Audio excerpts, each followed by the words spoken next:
நீங்க சொல்லுங்கப்பா, நம்ம கோயில் எப்படி முத உங்களுக்கு தெரியும்? என் ஃப்ரெண்டு வந்து குழந்தை எல்லாம் சொல்லிட்டு இங்க வந்து பார்த்து அந்த கும்பப்படையல் சாப்பிட்டா அவனுக்கு குழந்தை பிறந்துச்சு. சந்தோஷம். அதை கேட்டு நான் இங்க வந்தேன். நான் வந்து எனக்கும் வந்த அதே மாதமே கருத்தை இங்க தக்க வச்சுட்டாங்க.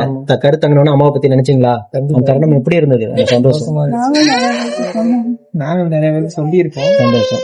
அம்மாவுடைய சக்தியும் அற்புதங்களையும் எல்லாத்திட்டையும் சொல்லி இருக்கீங்க. உயிருள்ள வரைக்கும் அம்மாவை மறக்க சந்தோஷம். அதனாலதான் திரும்பி நீங்களும் மறக்க மாட்டீங்க, உங்க குழந்தையோட சந்ததிகளும் அம்மாவை மறக்காம எப்பயுமே வழிபாடு செய்வாங்க. இந்த தம்பதிகளை போல ஆயிரம் தம்பதிகளை நீங்க கண்கூடாக சாட்சியா பாத்துக்கிட்டு தான் இருக்கீங்க. நம்ம சேலத்து மகமாயி ஒவ்வொரு குடும்பத்திலையும் எப்படி அற்புதங்களை அதிசயம் நிகழ்த்துறாங்கன்னு. ஓம் சக்தி பராசக்தி. ஓம் சக்தி.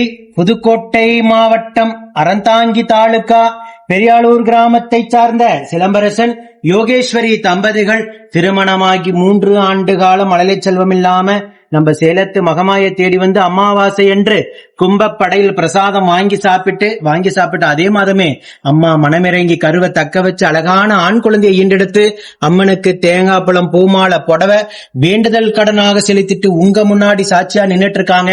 இந்த குழந்தை அங்கத்துல கழுவினி இல்லாம உடல் ஆரோக்கியத்தோட வளர்ந்து கல்வியில சிறந்து விளங்கி அவங்க குடும்பத்தை கட்டி காத்து கரைசத்து நான் வேண்டிக்கிறேன்.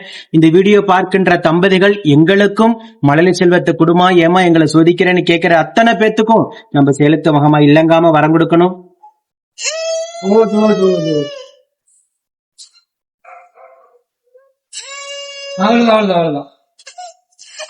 நம்பிக்கையோட ஒவ்வொரு அமாவாசை தோறும் தேடி வந்து கும்பப்படை பிரசாதம் வாங்கி சாப்பிடுங்க. நீங்க கேட்ட வரத்தை கேட்டது போல தாமதமானாலும் நம்ம சேலத்து மகமை அள்ளி கொடுப்பாங்க.